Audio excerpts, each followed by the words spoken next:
নমস্কার বন্ধুরা, লাইফ এট আলিপুরদুয়ারের আরও একটি ডেইলি ব্লগে আপনাদের স্বাগত জানাই।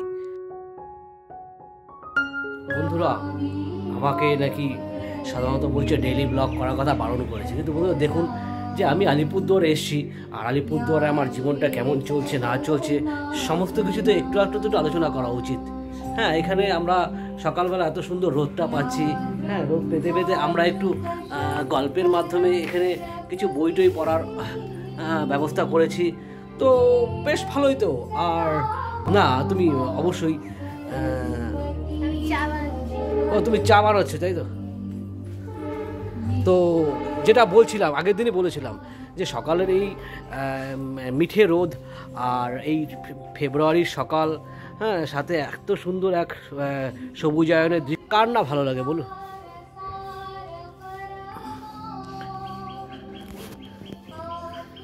তাহলে আজকে সকালের পর্বটা এভাবেই শুরু হলো। তাহলে দেখা যাক সারাদিনটা কেমন টাকা কাটে। আমি তো বলেছি যে পরবর্তী যা যা ঘটবে আমার সাথে হতে যাচ্ছে সমস্ত কিছু আপনাদেরকে আমি দেখাবো। মা বেশ আগ্রহের সাথে বেশ মনে হচ্ছে মনোযোগ দিয়ে পড়তে বসা শুরু করে দিয়েছে, তাই না? আর এটা কিন্তু খুবই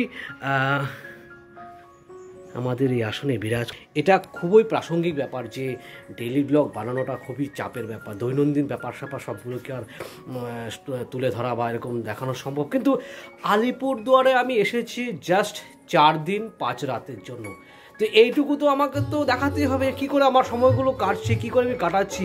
আমি এখানে বসে থাকার জন্য আসিনি, আড্ডা দেওয়ার জন্য আসিনি। ঘর বাড়ি সমস্ত কিছু যা কিছু আমার পক্ষে দেখভাল করা সম্ভব সেগুলো সব কিছুই করছি আর কি। চেষ্টা করছি নিজেকে সামনে নিয়ে সব কিছু করার জন্য।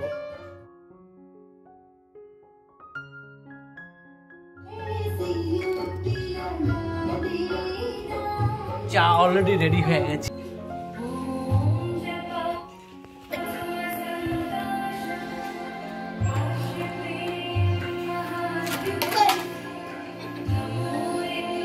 আমাদের সকালের পাঠচক্র চলছে, তো আমরা সকালবেলা সবাই বসে পড়েছি এখানে।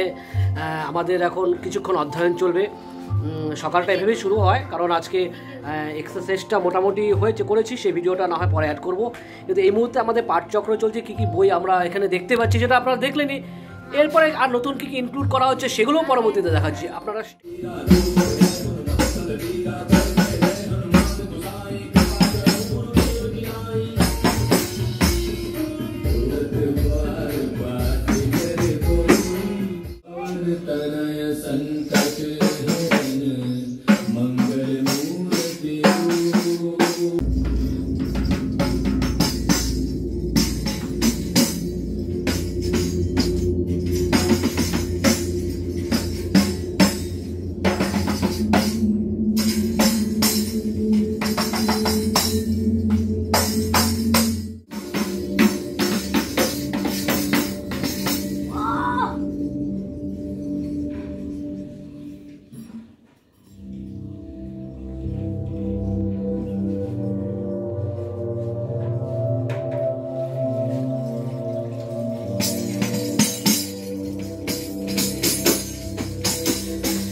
আজকে মোটামুটি এইটুকু সামান্যটুকু এক্সারসাইজ আমি দেখালাম।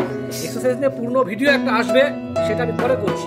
এইটুকু ভিডিও যে আমাদের ব্লগটাকে শেষ করতে হবে বা বেশি বড় আমার করার ইচ্ছা নেই। হ্যাঁ বন্ধুরা, যারা ভিডিওটা দেখছেন প্লিজ এটাকে লাইক কমেন্ট শেয়ার করে দেবেন। হ্যাঁ, একটা সাবস্ক্রাইব থাকবে, ভিডিওগুলো আপনারা সবার আগে পেয়ে যাবেন। ধন্যবাদ। ঠিক আছে, তাহলে এখানেই আজকের ভিডিও কমপ্লিট।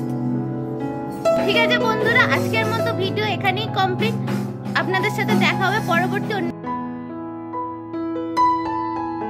এসেছি মানে এই বছর বলা ভালো, মানে এবার ফেব্রুয়ারিতে আসার পর না কোথাও ঘুরতে যেতে পারছি না। বাড়িতে যে গাড়িটা রাখা ছিল, গাড়িটা স্টার্ট দিতে না দিতে গাড়িটাও নষ্ট। গাড়ির মেকানিক এসছে আর কি, গাড়ি ঠিকঠাক হচ্ছে দেখি, এখন তেল সব পড়ছে আর কি। গাড়িটা ঠিকঠাক না হওয়া অবধি কোথাও যেতেও পারছি না, কেমন যেন গৃহবন্দী হয়ে আছি। আর বাইরে গিয়ে যে কোথাও ফটো ভিডিও তুলবো এটাও তোলা আমার পক্ষে সম্ভব হচ্ছে না। শুভ, আজকে গাড়ির মধ্যে ঠিক হবে? আজকের মধ্যে শিওর যেতে পারবো তো? ঠিক আছে, ঠিক করে দিয়ে গেছে। এখন আমাকে একবার স্টার্ট দিয়ে দেখতে হবে সত্যি গাড়িটা ঠিকঠাক চলবে কিনা। তো আপনারা দেখতে থাকুন, আমি গাড়িটা স্টার্ট দিচ্ছি। দাঁড়া,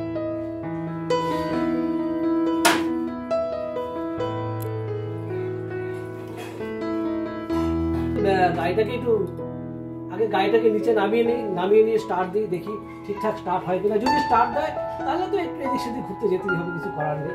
তাহলে ঠিক আছে, নামি তাহলে।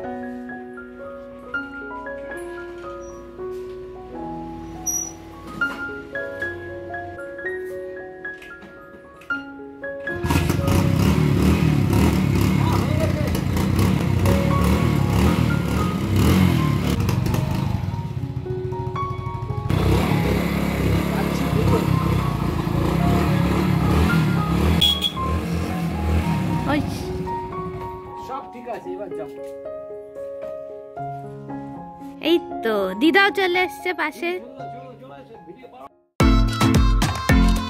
বন্ধুরা, আমরা চলে এসেছি আলিপুরদুয়ারের ফুসফুস বলতে পারেন, আলিপুরদুয়ারের গর্ব বলতে পারেন, এই প্যারেড গ্রাউন্ড, যেখানে আলিপুরদুয়ারের সবচেয়ে বড় বড় অনুষ্ঠানগুলো ঠিক এখানেই আয়োজন করা হয়।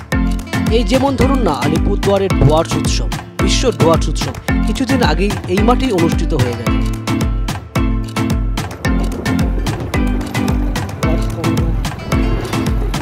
আমরা এখন প্রচন্ড রোদের মধ্যে আলিপুরদুয়ার প্যারেড গ্রাউন্ডের সামনে চলে এসেছি। এখন বেরিয়ে যাচ্ছি প্যারেড গ্রাউন্ড থেকে। চলে এসেছিলাম, এখন বেরিয়ে যাচ্ছি। প্রচন্ড রোদের মধ্যে এখন প্যারেড গ্রাউন্ডে ঘোরা মানে সমস্যার বিষয়, তাই চলে যাচ্ছি। তবে এটাও ঠিক যে আমাদের কিন্তু এই রোদটা বেশ আরামই লাগছে।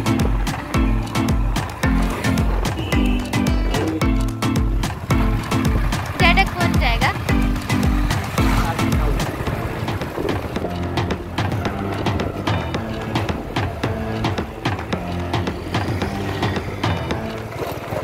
কাল রাত পর্যন্ত প্রচন্ড ঠান্ডা ছিল, কিন্তু আমরা আসার সাথে সাথে কলকাতা থেকে মনে হচ্ছে গরম রোদ্দুর সব চলে এসছে উত্তরবঙ্গে।